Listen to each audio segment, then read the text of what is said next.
এবার জেলা থেকে সরাসরি আপনাদের দেখাবো পুলিশের দাদাগিরির ছবি, কারণ সোনার দোকানে পুলিশের দাদাগিরি। সোনার দোকানের কর্মীর সঙ্গে রীতিমতো বচসা পুলিশ আধিকারিকের। যে সিসি ক্যামেরা ফুটেজ আপনাদের দেখাচ্ছি, যে সিসি ক্যামেরা ফুটেজ আপনারা দেখছেন, সোনার দোকানে রীতিমতো পুলিশের দাদাগিরি। সোনার দোকানে ঢুকে কর্মীর সঙ্গে বচসা, গ্রাহকদের সামনেই কর্মীকে মার পুলিশের। দেখুন সিসি ক্যামেরা ফুটেজ দেখাচ্ছি আপনাদের। রাজা রজক দোকানের কর্মী, যাকে মারধর করা হচ্ছে পুলিশ রতন পণ্ডিত এএসআই রিজার্ভ ব্যাটালিয়নের। আমার সঙ্গে মুক্তা রয়েছে, মুক্তার সঙ্গে কথা বলবো। মুক্তা, ঠিক কি হয়েছিল এইভাবে পুলিশ ঢুকে একজন গ্রাহকদের সামনে একজন সোনার দোকানের কর্মীকে এইভাবে মারধর করছেন?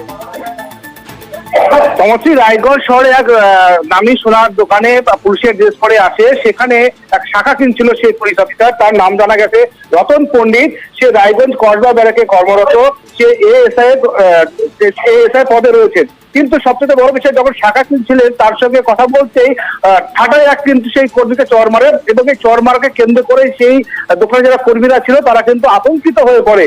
সবচেয়ে বড় বিষয় যে যেখানে যারা রক্ষা করে তাদেরই যদি এরকম ব্যাপার হয়, সেই ব্যাপারটা নিয়ে কিন্তু প্রশ্ন তুলছে ব্যবসায়ী সংগঠন। তাদের বক্তব্য যে পুলিশের ড্রেস পরে এসে দাদাগিরি করছে, এবং যে যারা রক্ষা করছে তাদের যদি এরকম ব্যাপার হয় তাহলে তো সাধারণ মানুষ কোথায় যাবে।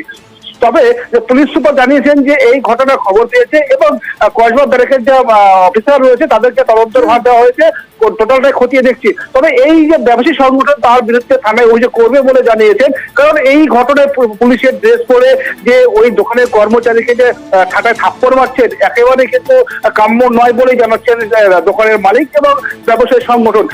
এই পুলিশের ব্যবহারকে কেন্দ্র করে কিন্তু রায়গঞ্জ শহরে একটা বা বিভিন্ন দোকানগুলো রয়েছে, সোনার দোকান থেকে বিভিন্ন দোকানগুলো রয়েছে, তারা কিন্তু আতঙ্কিত হয়ে পড়েছে। সমস্যা বেশ।